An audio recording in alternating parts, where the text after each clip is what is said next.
ہمارے علاقے میں زیادہ مسلکی لڑائی ہوتا ہے، تو کچھ ہم کو اللہ کے رسول صلی اللہ علیہ وسلم کی غیب کی علم کے بارے میں میرا سوال ہے کہ ادھر یہ مسئلہ زیادہ چھڑتا ہے، تو اس کے بارے میں تھوڑا آپ کلیئر کیجیے۔ بھائی نے ایک سوال کیا کہ نبی اکرم صلی اللہ علیہ وسلم کو علم غیب کے تعلق سے انہوں نے کہا بہت سادہ ان کے پاس اختلافات ہوتے ہیں لوگوں میں کہ آپ کو علم غیب تھا، کچھ لوگ کہتے نہیں تھا، تو اس تعلق سے ہمارا عقیدہ کیا ہونا چاہیے؟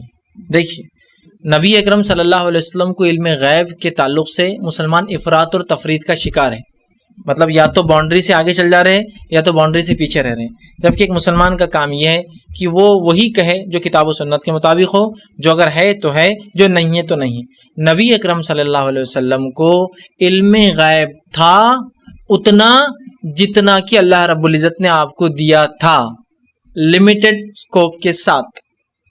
نبی اکرم صلی اللہ علیہ وسلم کو اور دیگر انبیاء اور رسول کو علم غیب ہوتا ہے اتنا ہی ہوتا ہے جتنا ان کا رب انہیں دینا چاہتا ہے، لمیٹڈ کنڈیشنل علم غیب ہوتا ہے انبیاءوں کو، ٹھیک ہے؟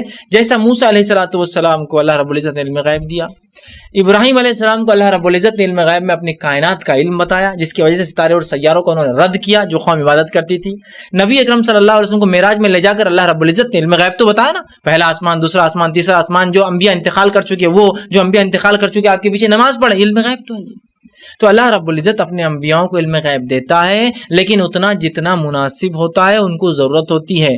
اب اس میں افراط تفرید کے ہم کیا شکار ہوتے ہیں؟ کچھ لوگ سیدھے سے بولتے ہیں رسول اللہ کو علم غیب نہیں تھا، یہ بھی غلط ہے، اور کچھ لوگ کہتے تھا اور مکمل تھا، زمین آسمان، بارش کب ہوں گی، ہوا کب چلیں گی، کون مرے گا کون زندہ ہوگا، یہ دونوں ہی جو ہے افراط اور تفرید کے شکار ہے، غلطی پر جا رہے ہیں۔ تو ایک انسان کا جو قرآن حدیث کے مطابق عقیدہ رکھتا ہے، انبیاء علیہ السلام کو علم غیب ہوتا ہے اتنا جتنا رب انہیں دینا چاہتا ہے، اور صرف انبیاء علیہ السلام، اس کے علاوہ کسی کو علم غیب نہیں ہوتا، کسی کو نہیں، کوئی لمٹ اور کوئی کنڈیشن میں نہیں، کسی کو نہیں، صرف انبیاءوں کو جتنا اللہ چاہتا ہے۔ بات سمجھ رہے آپ؟ اب کوئی کہے نہیں، لمٹ لیس، رسول اللہ کو مکمل علم غیب تھا، مکمل ہر چیز کا۔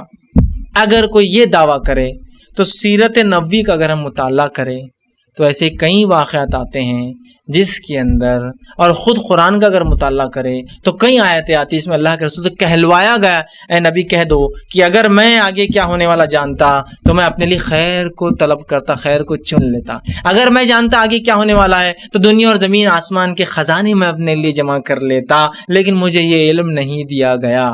ٹھیک، اب جو لوگ کہتے ہیں نہیں مکمل علم تھا، ٹھیک ہے، اور اس کے لیے کچھ دلائل بھی پیش کرتے ہیں، دلائل بھی، ٹھیک ہے، ایک بہت بڑے علامہ ڈاکٹر صاحب جو ٹی وی پر جو آتے ہیں ان کی دلیل کے رد میں انشاءاللہ اپنا جواب رکھتا ہوں، چونکہ بہت مضبوط ایک دلیل لے کر آتے ہیں۔ صحیح بخاری کی ایک روایت ہے، ایک مرتبہ نبی اکرم صلی اللہ علیہ وسلم اور دیگر کتب حدیث میں بھی واقع آتا ہے کہ ایک صحابی جن پر لوگ الزام لگاتے تھے کہ ولد الزنا ہے، وہ کیا ہے؟ ولد الزنا ہے، زنا کی اولاد ہے، اور ان کی طرف دو باپ منسوب کیے جاتے تھے، ایک جو ان کی والدہ کا شوہر اور ایک جن سے ان کی والدہ نے زنا کیا ہے۔ ایک مرتبہ لوگوں نے رسول اللہ سے سوالات کی بوچھار کر دی، بالکل ہر کوئی سوال کرا، آپ صلی اللہ علیہ وسلم چڑ گئے اور کہا آج جس کو جو پوچھنا ہے مجھ سے پوچھ لے۔ تو وہ صحابی نے سوچا کہ آج غنیمت موقع ہے، سارے صحابہ موجود ہیں، رسول اللہ نے کہا کہ جس کو جو پوچھنا ہے پوچھ لے، اب میں فوراً پوچھ لوں تو اللہ کے رسول میرا باپ کون ہے؟ جو لوگ کہتے ہیں جو میری ماں کا شوہر ہے، وہ فوراً کر کے اللہ کے رسول میرا باپ کون ہے؟ جو میری ماں کا شوہر ہے، یا جو لوگ میرے کو منسوب کرتے ہیں، تو کہا تیرا باپ وہ ہے جو تیری ماں کا شوہر ہے،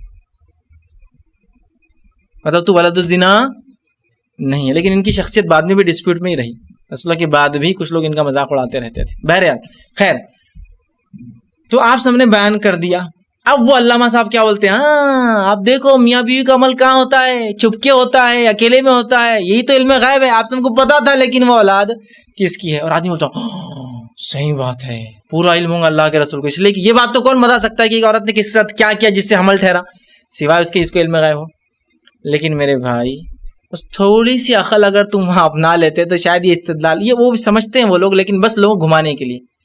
اللہ کے رسول صلی اللہ علیہ وسلم کو بذریعے وہی وہ بتایا گیا تھا کہ اس کا باپ کون ہے، نہ کہ ان کو پتا تھا۔ یہ بات کیوں نہیں سمجھ میں آتی؟ جبرائیل آئے تھے وہ بات لے کر،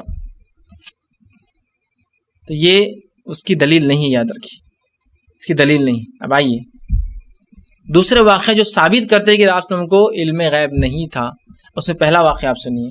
نبی اکرم صلی اللہ علیہ وسلم کو ایک یہودن نے دعوت دی، یہ تو صحابی کے باپ کو انہیں آپ بتا رہے ہیں.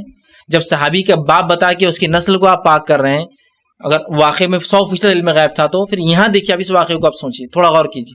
وہاں نبی کی صرف عزت کا معاملہ تھا, یہاں نبی کی جان کا معاملہ ہے.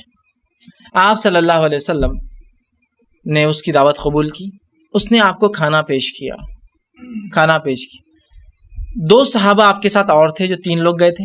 ایک صحابی نے لقمہ نگل لیا, آپ صلی اللہ علیہ وسلم لقمہ لے کے صرف چبایا, چباتے ہی جبریل آئے اور کہا اللہ کے رسول اس میں زہر ہے. آپ نے اس کو تھوک دیا. ایک صحابی کھا چکے تھے, ان کی وہیں وفات ہو گئی.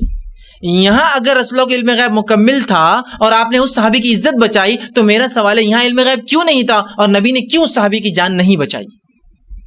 سمپل, انتقال کر گئے نا. عزت بچانا اہم تھا یا کسی کی جان بچانا اہم تھا؟ بتائیے آپ.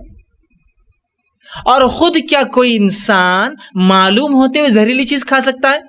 جبکہ صحیح بخاری کی روایت آپ نے خود فرمایا, جب آپ کے کلیجے میں تکلیف ہوتی تھی, مرض الموت, جب آپ مطلب وہ ایسا مرض جس میں آپ کو موت آئی, تب آپ نے فرمایا اور کہا اے عائشہ, یہ جو تکلیف ہے نا, یہ اس یہودن کے زہر کا جو میں نے ایک لقمہ چبا لیا تھا, وہ زہر آج اثر کر رہا ہے. مطلب زہر کے ایسے بھی اقسام ہوتے ہیں جو سالوں سال اثر اپنا باقی رکھتے ہیں. تو آپ نے اپنی بیماری کی اور موت کی وجہ اس زہر کو بتایا, کہا یہ وہ ہے. تو کیا ایک انسان مومن زہر معلوم ہوتے کوئی چیز کھا سکتا ہے کہ بتائیے؟ تو کہاں پھر مکمل علم غیب ہوا؟ وہاں جبرائیل نے آ کر بتایا ہوں گا جیسا یہاں آ کر بتایا. دوسرا واقعہ, آپ صلی اللہ علیہ وسلم کے پاس ایک قبیلے کے لوگ آئے کہ اللہ کے رسول, بڑا مشہور واقعہ ہے, ہمارے پاس کچھ لوگ بھیجیے, ہم ان سے اسلام سیکھنا چاہتے ہیں. آپ نے 70 ایسے لوگ جو قرآن حدیث کے علم کے ماہر تھے سلیکٹ کیے اور ان کو بھیجا. قوم نے دغابازی کی, جھوٹ کہا تھا, اور جو ہی وہ لوگ آئے انہوں نے ایک ایک کر کے پوروں کو قتل کر دیا. 3 لوگ بچ کر پہاڑ پر بھاگ گئے. تینوں سے وعدہ کیا کہ ہم تمہیں قتل نہیں کریں گے. 2 نیچے آنے کے بعد 2 کو قتل کر دیا, 1 کو چھوڑ دیا. انہوں نے وہ خبر پہنچائی آپ سن تک کہ اس طرح سے ہمارے ساتھ سلوک ہوا. نبی اکرم صلی اللہ علیہ وسلم جب یہ بات پتہ چلی, آپ نے روایت میں آتا 40 دن تک فجر کی نماز میں اس قوم کے لیے بد دعا کی. 40 دن تک فجر کی نماز میں بد دعا کی. تو کیا میں یہ سوال کرتا ہوں, جو صحابہ اپنے نبی کو اپنے جان سے زیادہ محبوب سمجھتے تھے, اور جو نبی اپنے صحابہ کو اپنے جان سے زیادہ محبوب سمجھتا تھا, کہ جن کے مارنے کے عوض 40 دنوں تک اس قوم کو فجر کی نماز میں بد دعا دی, وہ نبی کو علم غیب ہونے کے بعد یہ 70 کو بولتا تھا جاؤ جاؤ تم جاؤ, آزمائش ہے تمہاری. بھیجتا تھا کہ وہ نبی, وہ کہتا تھا مجھے سب پتا ہے کس چال سے سب کو قتل کر دو یہاں پکڑ کے. ہے نہیں ہے؟ بتائیے مجھے یہاں کہاں گیا نبی اکرم صلی اللہ علیہ وسلم کا علم غیب؟